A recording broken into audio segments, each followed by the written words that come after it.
ئەی وەختە و گشت وەختێکدان و خێر هاتیمنەوە خزمەتدان ئەرا بەرنامەجە خۆشەکەدان بەرنامج نووشی گیاندان و حەڵقەیەکی تازە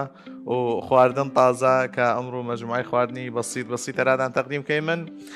ڕەمەزانیش تقریبا ئەوەسە کۆتاکۆتایەگەیەسی هیوادارم ئینشاءالله نوێژ و تاعەت و ڕژیدان قبول بکرێت و عیبادەت ئینشاءالله کشتی قبول بکرێت و یەکەم ڕۆ هاتیمنە خزمەتدان والبرياني گوشتی ئەرادان حازرکەی من کە تەمی طریقەی مختلف ئەرادان حازریکەی من وەل شەربەتی خۆش و سەحرەدان دروستکەی من کە پرتقال و گەزەر وەیەکە و ئەمجا هەروەها مقابلاتی خۆشی گەرادان دروستکەی من کە پێکاتەکانی فرەسەلە مجرد ئەنار و سێف وەیەکە و حازرکەی من سەڵسەی خۆشی گەرای دروستکەی من و تێمنە خزمەتدان ئیسە ئەوەل چشتوایم کە ئەرا بریانیەکە من حەز کردم گوشتەکانم گەورا بوو دەیجارە کە بیچگنەوت لە ئەخیرە و کە گوشتەکە کوڵیا لاوەی نەی کەیم نەی فڕن تا فڕنەکەمان مستبقەن گەرمی کەی من ئەمجا دوای ئەوە کە کردیم نەی فڕن کەمی جوان قرمزە بوود لە ئەخیرە و بریانیەکە و حەشواگە خەینەبان قاپیک و گوشتەکە جوان لەبانی سەفتەکەی من طبعاً ئیسە بەس محاولەکەی من چاوەڕێکەی من کەمی قەزانەکەمان گەرمە بوود ئەی جارە و ڕین کوردی کەیم نەی بەس فرێش وە کارمێرن لێن دووک دیری من یاخود لیەی حیوان دیری من کەیمنە ناوی تا زیاتر هین بەدەپی من ئیسا بەس چاوەڕێکەی من کە ڕوون کوردیەکەمان بتاوێدە و کەمە گوشتەکە کەیمنە ناو قەزانەکە طبعا طريقة مبسطة كش كسيتيون لمال بكدي جاء وراسه تقريبا خريكة ضل مع تنجا وبود لأن أواخر أي مانجا دسكر دفي وراسه وخوش بي ولذات خاصة يقداشت إن شاء الله تكرار كرياد أرى صالي طازة وكشتمان ويكو جمو بوي منو هم بایم نورادان و خواردن خوشیش رادان دروست کەیمن کولیچەی عیدەکاندان حاضر بکەن ها بیردان نەچێت طبعاً ئیسا بەس چاوەڕی کردی من کەمی ڕینەکەمان گەرمە بوود هەر گوشتەکە وەی طریقە جوانە کەیمنە ناو قەزانەکە کەمە من طبعاً دوو ماین اختیار کردمە یاخود دوو دەست وەی باقی گوشتە طبعاً گوشت کاوڕە با کەمی گەورا بوود لیان بیچگە بوود لە ناو هین عادەتەن ئەلێوا جوان پشتی کەمە ناو قەزانەکەم دووکەگەیش تامیک خۆش دەدەپیم ئەلێوا محاولەکەم بەس کە شکل سند دوایەوە پیاز و کەمی هێر و بیبەر تیژیش کەیم لە ناوی چاوەڕی کەی من بەس وەحاڵ کەمی یەک لای بورشێت یا یەک لای قرمزە بوود ئەمجا هەڵی گێڕینەوە یا قەڵبی ئەوکەی من ئەرا ڕێتری ئەمجا دوایەوە کەمە ئاو و بەهاراتەگەیش کەیم لە ناوی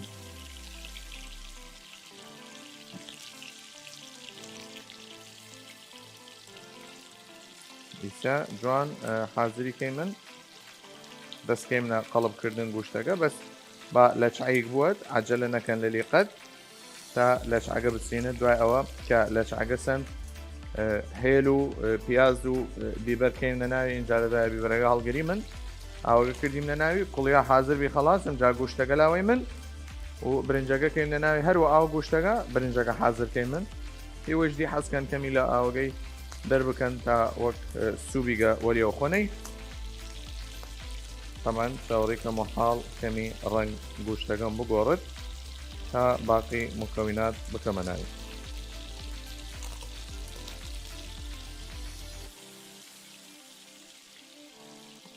سێژمەتی ناڕەنگەکەی باێتە چی بوود بەس کەمی شکلی تەغیر بوود نیشاندان دەمەی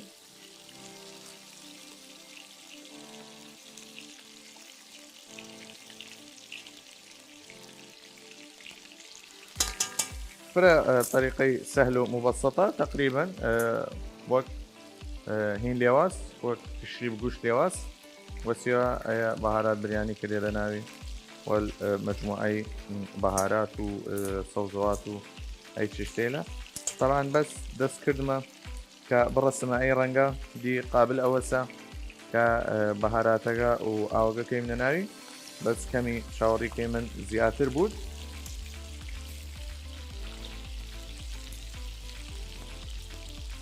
شەوریکەم بۆ کاربارن ئەرە ڕین و ئەی شتەی لەیە ئەگەر وە زەیتکەنەی لێن خۆی گوشتەکە دایمەن گوشت کاوەڕ شەوریک هاناوی ئیوە ئەی شحومە کشتی استیفادە لێلیکەن کە ئەویش تاوێدە و طبعاً بینەرە ئەزیزەکانمان ئەگەر ملاحەڵەکەن گوشتەکەم بەس بڕەت لە ئەی مەرحەلە دوای ئەوە یەکسەر پیازەکە کەمە ناوی وەل باقی بەهارات گەر ملاحەڵەی بکەن چۆ پیاز کامێرەگە ڕدانگردەی کە ڕەسەی مەرحەلە دەستکەمە تەغییرکردن طبعاً من خۆم ڕێی شخصی خۆم حەزوە دەسم دەست فرە خۆشە دەستکاور یان نەرمە و خۆشیشە ئیسا دوای ئەوە 5 دەنگ هێل وەل نیم سەر پیاز و 2 بیبەر کەمەبانی ئەلێوە جوان و یەک قەڵبی بەسیتی کەی من پشتی وەیەکە و ئەلێوە جوان پشتی وەیەکە و قەڵبیەکەی من تا بەس وەحاڵ پیازەکە ڕەنگی بگۆڕێت بەس ڕەنگ پیازەکە بگۆڕێت یەکسەر بەهارات بریانی کەیم نەناوی طبعاً بەهارات بریانیش ئیوە فرەنەکە نەناوی و حکومەوە تامەگە فرەنە گۆڕێت تام گوشتەکە بمینێت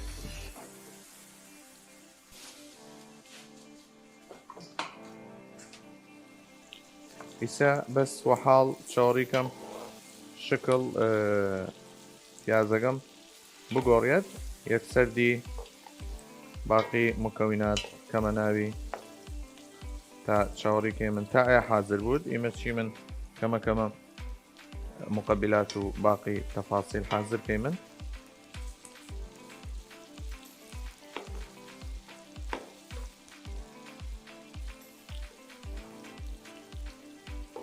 ئیسا تقریبا کشتی ڕەنگ کشتی گۆڕیا ئیسا ئەیە بەهارات بریانی دیرم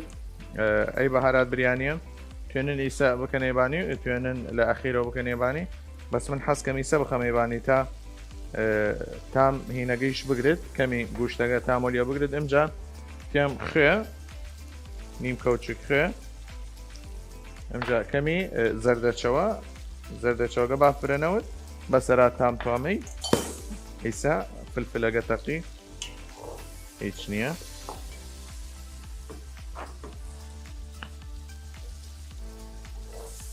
ئیسا بەس وەحاڵ کشتی وەیەکە و لێوە حاضر بود ئەگەر هینەگە بود ئیسا دی کارمان و بیبەرەکان نامینێت بیبەرەکان لاوەی من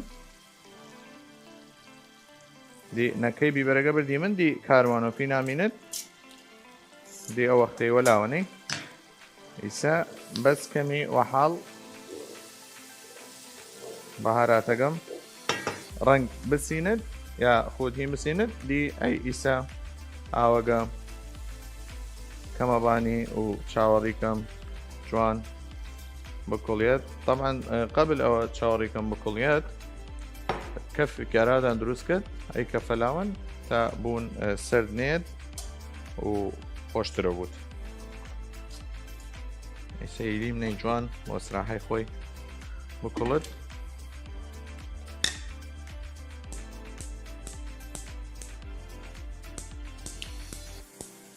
خەیم نێبان ئەو چاوە تادی وەسراحەی خۆی بۆ کوڵت و چاوەڕێکی من جوان حاضر بود ئیسە بینەرە ئەزیزەکانمان مکەوناتی فرە بەسیط بی وەکەوە لە بەرچاودان بی کە مجرد گوشت وەکار هاوردی من و کەمی بەهارات و پیازۆی چشتی لە چاوەڕێمان بکەن لە دوای فاصلە بیچێگە تێمنەوە خزمەتدان ئەو باقی خواردنانە رادان دروستکەین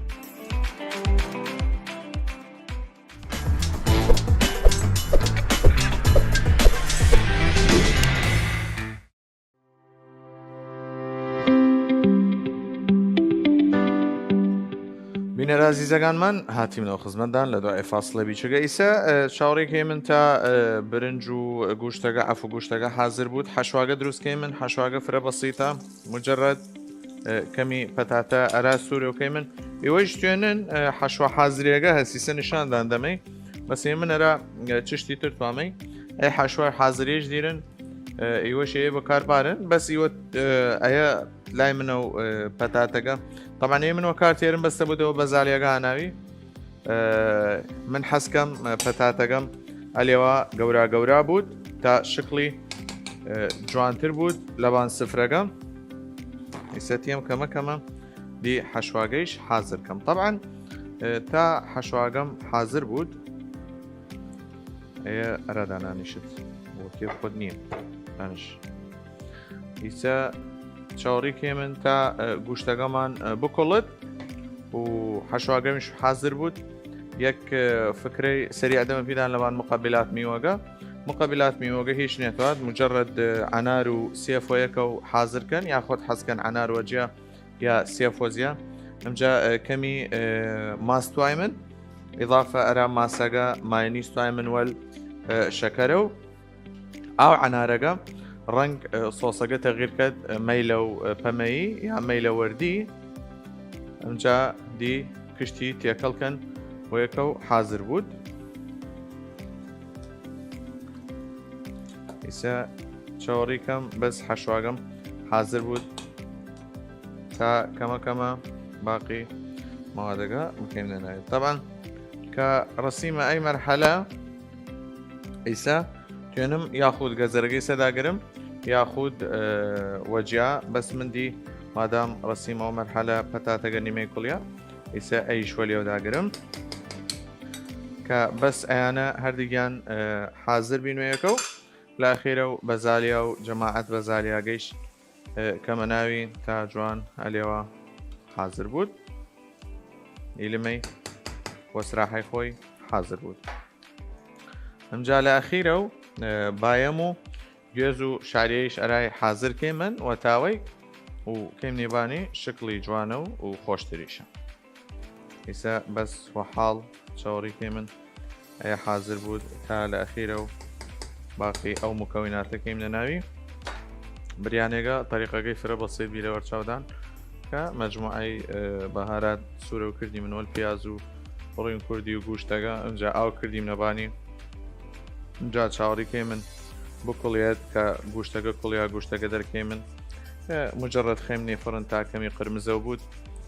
دوای ئەوە تێ من برنجەکە جوانکەی نەبان قاپیک و حەشواگەکەیم نە دەوروبەری ئەمجا گوشتەکە جوان کەمنە بانی ئەوە دی طریقەی تەقدیم من حەزکەم و بەسیترین شێواز طریقەی تەقدیم ئەرادان بکەم دی لای خۆدانیش عەفوەن لای خۆدانیش مینت ئەگەر حەزکەن زیاتر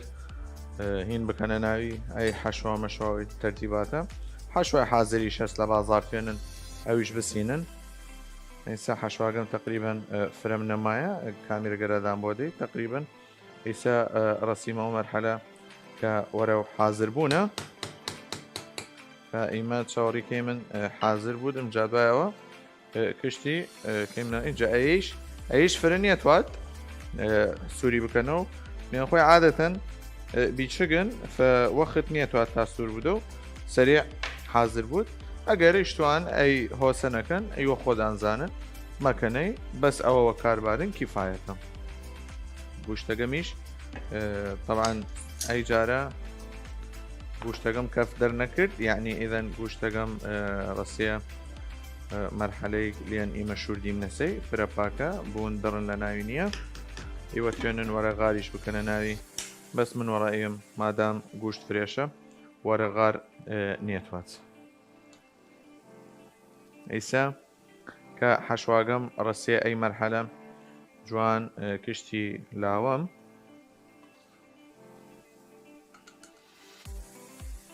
ئەلێوە جوان لاوەمەی تا ئەو باقی مەوادیش بەکەمەبانی ئەگەر هینەگە بوود باەمەگە بوود یاخود ئەیە بوود ئێمە قەیت بوون کەمی نوعا ما زوی حازر بود ئەیش ئەیش حازر کەم ئیسایە فرە نیەتوات و حکومەوە لێ دەنگەکانی بیچگە بەس ئەیە کەمی وەخت لێریمان تواست و حکومەوە کە پارچەکانی گەورە بی ئەیە وەخت نیەتوات خەڵاس ئیسا ئەیە حازر بی یان ڕووینەکەمان عادەتەن گەرمە و بەزالیەیش ئەگەر فرە سووری بکەنە و مەقەیت بوون فەقط ئیسا حەشواگەمان فرە بەسیتە عالم هەست حەسکەت بریانی بەهارات بریانی بکە دەبان حەشواگەی مشکلە نییە بکەنە بانی بەس من وەڕایم نیەتوات یان تۆ برنجەکەت خۆی ئەسڵەن بریانی ئیسە تێمەن بینەرە ئەزیزەکانمان ئەیە مجرد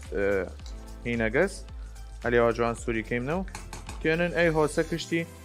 بکەنە قەلایە هەوایە و سەر لە خۆدان نەشیونن بەس من حەز ناکەم بکەمەی قەلایە هەوایە بەسکەم سووری بکەم وەرادان هینیش بایەمیش فرە نیەتوات مەقەیت بوون ئەگەر فرە کوڵاننەی یەکسەر ڕەشەوە بود و دی وەکار نایەت بەس مجرد کەمی وەحاڵ سوور بوودە و دی کیفایەتە بسم الله باید لێوە قەڵب و قوڵوبی بکەن تا نەلیکێ دەیەکە و بەس وەحاڵ کەمی کوڵیا دی قابل ئەوەسە نەری بکەم و بخەمێ ئەیلا توێنە نیوە بایم بیچکەکانەوە کاربارن مشکلە نییە کە لەت کریایە ئەی تەفاسیلە مشکلە نییە یعنی تەفاسیل حەشوە و هیچ تەفاسیل نییە مهم ئەوەسە بزانن چوین بریانێکە دروست بکەن و بکەنێ فڕن و بزانن چوین برنجەکەیش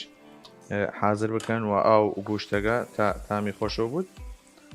بایەمەگەم دەستکردە تەغییر ڕەنگ کە بەس دەستکردە تەغییر ڕەنگ کەمەکەمە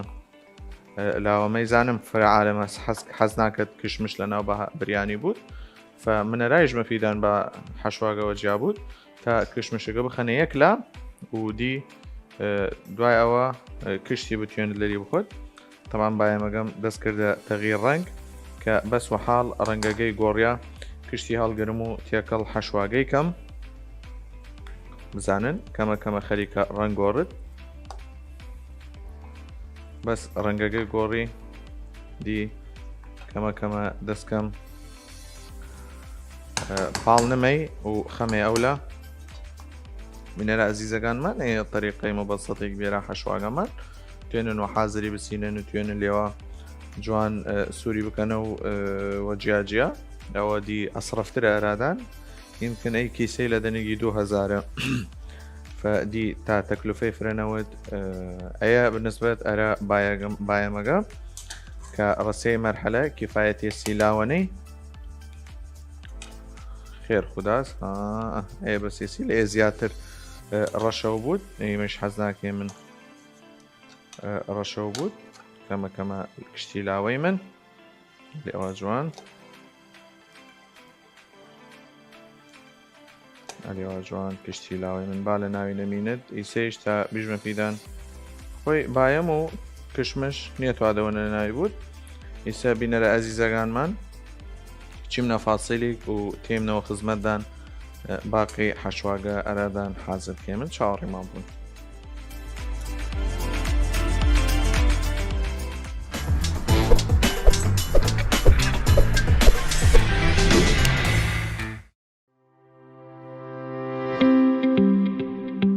بینەرە ئەزیزەکانمان هاتیمنەوە خزمەتدان لە دوای ئەی فاصلە کە ئێستا تقریباً گوشتەکەم 120 مایە حازر بود من لێلاتچەکەم من لێلاتیم کەمە گوشتەکەم هەڵگرم و خەمەی فڕن تا دی و ئەسراحەت خۆی بود و حازر بود ئەمجا برنجەکە هەروەها برنجەکە کەیمنە ناو ئاو گوشتەکە و برياني إيسا قوشتاقة تيري من طبعا نايني منيفرة بكلت تا وقتي بخيم نيفرنيش مرحلة كلان ديرت نيتواي من فرا قوشتاقة مان بكلت تا فرا وردونود تا وكاملي بيري مني إيسا اليوا قوشتاقان تيم هالقرم ويشي وازا والأوا كمي دوكو ايش تيلش ديري من اليوا جوان اليوا جوان دوكا غاني شالقرم كتأكيد كردم قوشتقم نما كمي وحال إسا كمي وحال أو قوشتيش كما ناو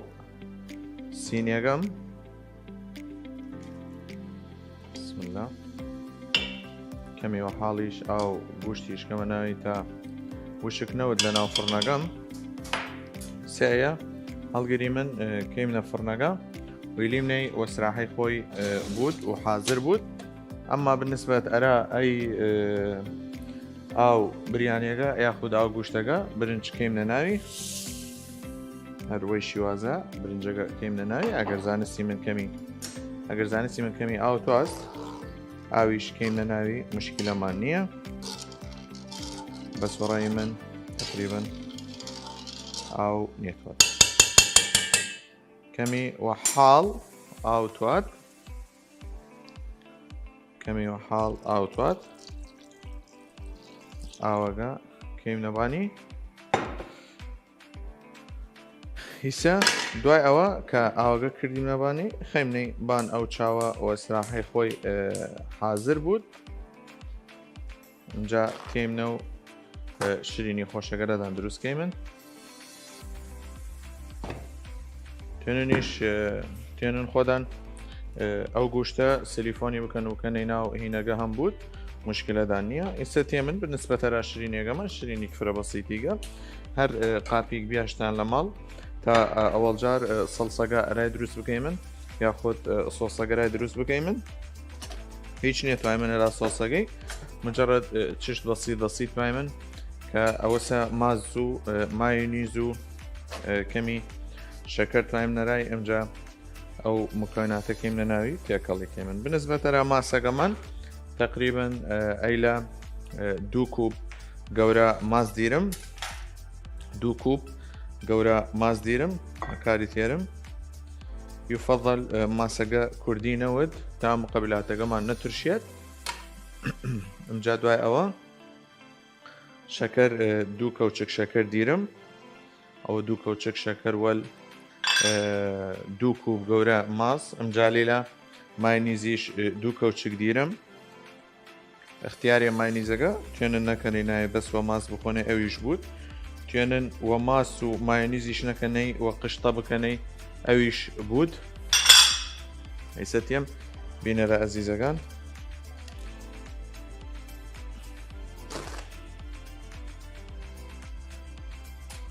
دەستکەمە تێکەڵکردن مەوادەگەم جوان تا بکەمەی سۆسیک خۆش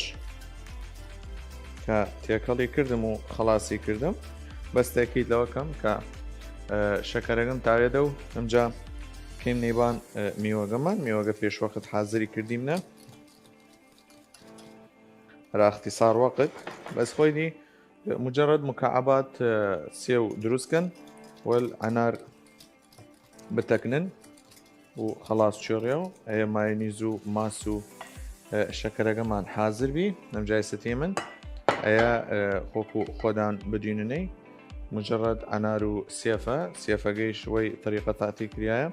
ايو اگر حسكن بيتشكتر بكني اودي لاي خودان ميند چایسە سۆسەکەمان کەیم نەبانی وەی شیوازە فرە بەسیتە هیچ نێتوات مقابلات سەریع و خۆش و تامدارە کە کەسی توێنێت لە ماڵ دروستی بکەێت دەست کەیمنە تێکەڵکردن تەمان خۆی ئەنارەکە لێیان ئاو دەدە و ئەو ئاوە سەڵسەکەمان وەردیەوە کرد و خۆشیش دەریکەت ئەگەر ملاحەڵە بکەن چون یەکسەر ڕەنگەکەی گۆڕێت لێیان ئێمە ئاوەگەی ئەنارەکە دایەسە و ینی تقریبا ئەنارەکە لیان کوتیدەی شربەتی گەرا دەرکەت وەلیە و ئاوەگەی وەلیەوە دەرچێت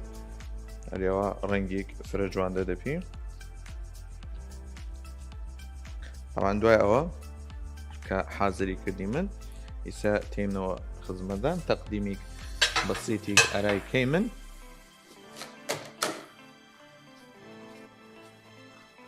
قاپەکاندان با پاک بوود با ئاو لە ناوینەوت تا تەقدیمی بکەین من بۆ جوانترین شێواز و بەسیترین شێواز. بسم الله.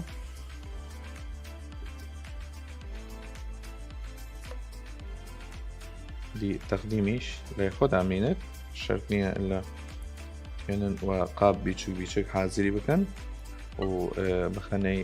هەر کەسێک دەنگی بخەنە وەردەسی یاخود بکەنەیبان قاپێک گەورە و جوان هینی بکەن. مقابلاتەکە فرە بەسیتە کەش کەسی توێنێت لە ماڵ دروستی کرد مجرد کەمی جوانکاری بەسیت ئەرای توای من ئەلێوە جوان هیچ نێتوە مجرد جوانکاری بەسیتی ئەرایکەی من ئەلێوە ئەیش توێنن خەنە بانی لە ئەخیرەوە ئەلێوە قەبیلاتێک فرە بەسیت و فرە خۆش و تامدار بود. جا دوای ئەوە اختیاریە توێنن کەمی پرتقال فرەوەکان نێرن لێن دوای ئەوە هین دیری من عسیر پرتقال و گەزەر دیری من بە فرەوەکان نێنی من تا ئەرە عسیرەکەمان بمینێت. بنسبەترە مقابلات ئەنار و سێفەگەبی طریقەی فرە مبەسەتە و خۆشە ئیسا چاوەڕێمان بکەن لە دوای فاسل و بیچگە تێمنەوە خزمەتدان خەرازەکان دەنادان حازرکەین.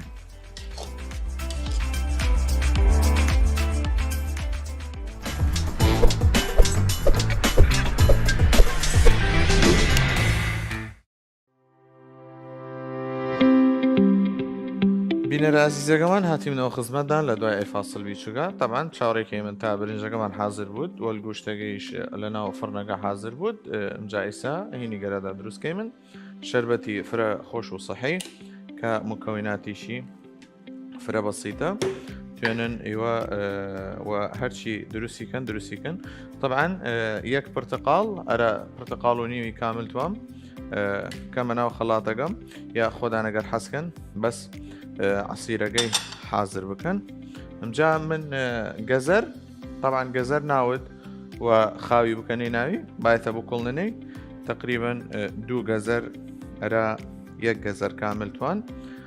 مەقەیت بوون گەزەرەکەدان بە کوڵیای بود تا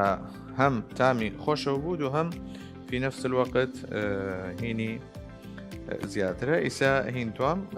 کەمی بەفر توام طبعاً گەزەرەکە خۆی شرینە پرتقالەکەی شرینە داعینیە شەکەر بکەیم لە ناوی ئەگەریش ئێوە حەزکەن شەکەر بکەنە ناوی شەکەر بکەنە ناوی مشکلەدان نییە وەل تقریبا 1 گەڵاس ئەرە نیم گەڵاس ئاویش توای من تا عملیە تەسهیل خەڵاتەکە بکەی من و ئیضافەتەن ئەرە ئەوە خەس دەرنەچێت شەربەتەکەمان و خۆشەوە بود. چاوەڕێی من و جوانی حاضر بود تا دەستکەینە تەقدیمکردن وەی گەڵاسە جوانە تەقدیمکەی من طبعاً خۆی ئەی شەربەتە في نفس الوقت صحية وإضافة ئەرە ئەوە کە تامیشی خۆشە هەرچەند بمینێت لەبان خەڵاتەکە مشکلەدان نییە یان خۆی ئەوڵ و تالی ڕەنگێک فرە جوانێک دەدەپیدان و فرە خۆش جوانکاریەکەی بەسیت ئەرای بکەن.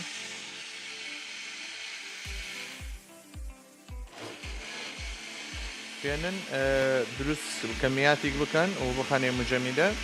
دوای ئەوە دەری بکەن و بتاوننەوەی و بوودە خۆشترین شەربەت. شەربەتەکەمان حازر بی شەربەتێک سەحەیە هیچ ئیضافات خارجی نەیاشتی من شەربەتی خەسە و خۆشە پرتقال و گەزەر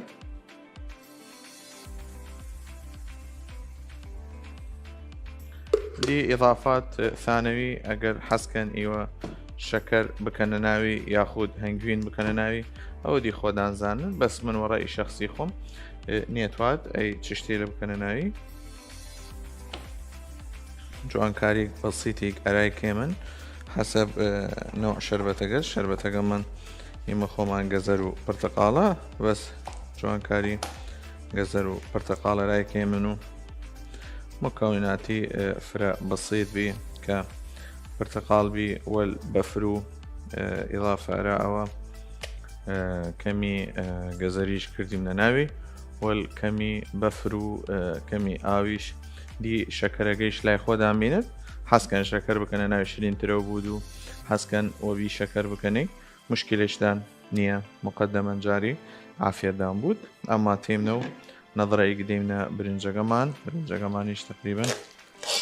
فري نمايا إن شاء الله تا حاضر بود ڕەنگ بریانێگەمان وەڕاستە و فرە جوانە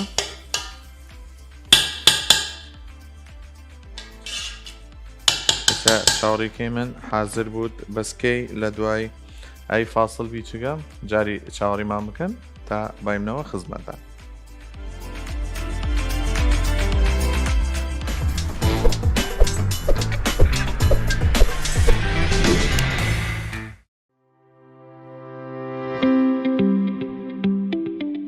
بینەرە ئازیزەکانمان هاتووینەوە خزمەتدان لە دوای ئەوە کە خواردنەکەمان تقریبا حاضر بی بریانی جوانەکەمان حاضر بی کە ڕەنگە جوانەکەیشی دایەسە و ئاو گۆشتیش حاضری کردی من تەمانی لیمنەی کەمی سراحەت بکەت ئێستا تێی من کەمە گۆشتەکەمان دەکەی من تا بزانی من گۆشتەکەمان وەزەی چوینە گوشتەکەیشمان ماشەڵڵا حاضر بیە ڕەسیەسە ئەی مەرحەلە کە تەواو کە جوان بڵشایە ماشەڵڵا دانن کە ڕەسی ئەی مەرحەلە کیفایەتە دی نیەتوات ئیسا دەستکەیمنە کەمە تەقدیم کردن طبعا برنجەکەمانیش برنج نەفریک جوانیگە وكردي خۆمانیژی من بەفر وارد ئیسا ئەگەر ملاحەڵە بکەن کە برنجەکەمانیش خلاص حاضر بێم طبعا هیچ نێتوات طریقەکە فرە بەسیط بی لە وەرچەودان ئێستا تێ من کەمە تەقدیمی کێ من دی تەقدیم کردن لای خۆدان بینن هەرچین حەسکەن تەقدیمی بکەن مشکلەدان نییە باە بخەیمە هیلاو بجدا ولا الأخيرة تقديمي كيمن إسا تيمن أول ششت برنجة كمان تقديم كيمن ويشي وازا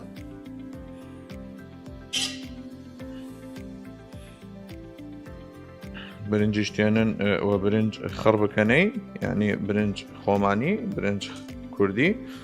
ودي لا خود عمينت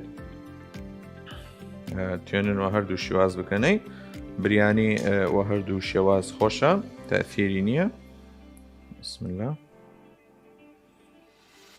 جوان ئەی برنجە لێوان تەقدیم کەم لێوە جوان تەقدیمی کەم لە ئەخیرە و حەشواگە کەمی حەشوا کەمە دووروبەرەگەی تا جوان دەربچێت لە ئەخیرە و دي حشواگە لای خۆدان بینێت ئەگەریش حەسکەن با کشمش لە ناوینەوەت یان فرە خەڵک هەس حەز و کشمش نییە ئیسا کەمەدی گۆشتەکەیش خەینەبانی بەستا هێناوە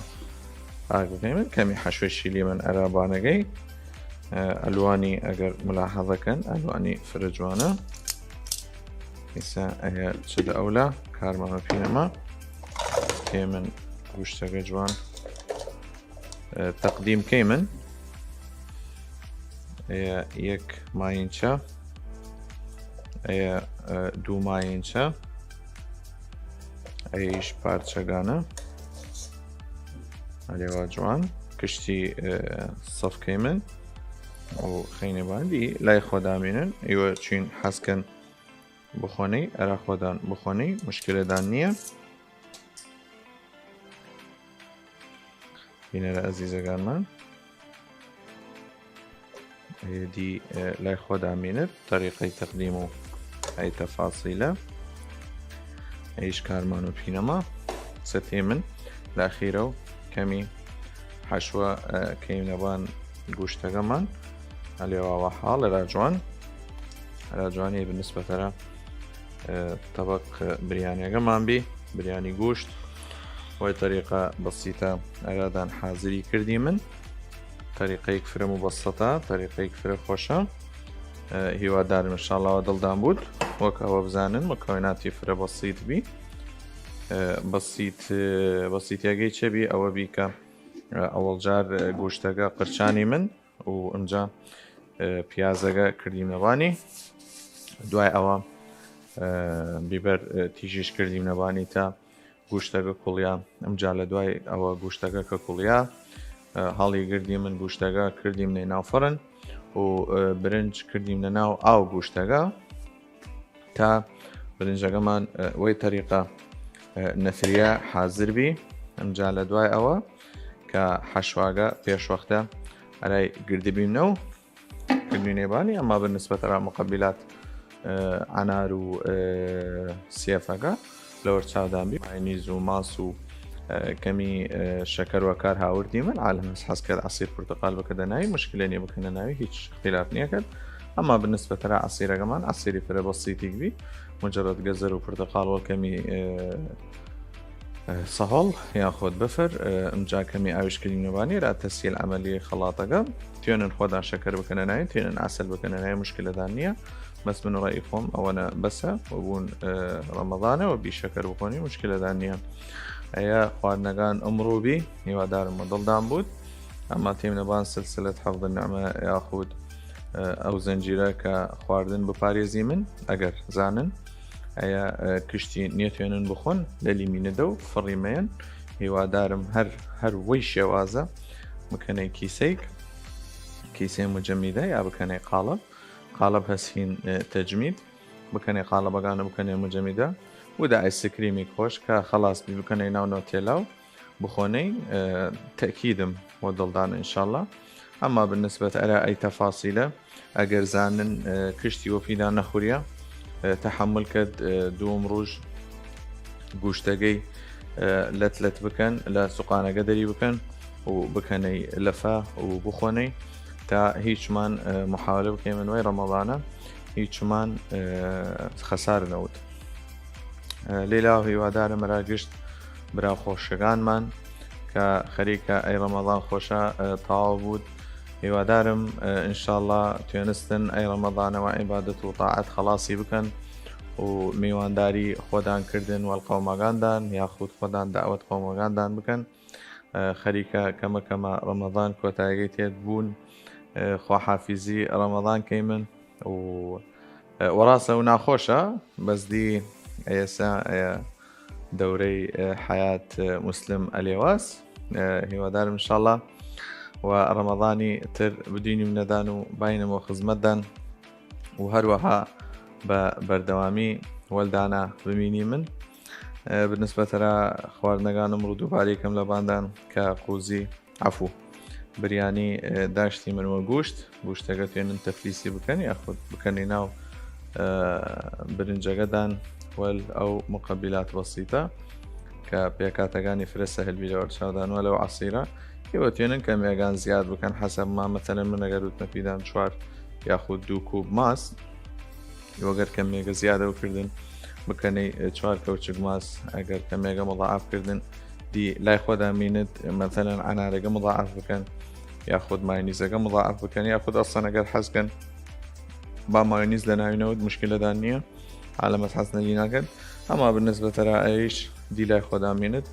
ئێمەوە پیژی من عینەک میزانێک چاو خۆت حکوم کرد لەبان کەمی دروستکردن خواردنەکە ئەما بالنسبەتەرە شەربەتەکەیش هەروەکەوە پیتامتم و دڵ خۆدان چەنی زیاکەن و چەند کەمکەن ئەیە خواردنەکانمان بێرە ئەمڕۆ هیوادارم ئینشاءالله و دڵدان بی و چاوەڕیمان بکەن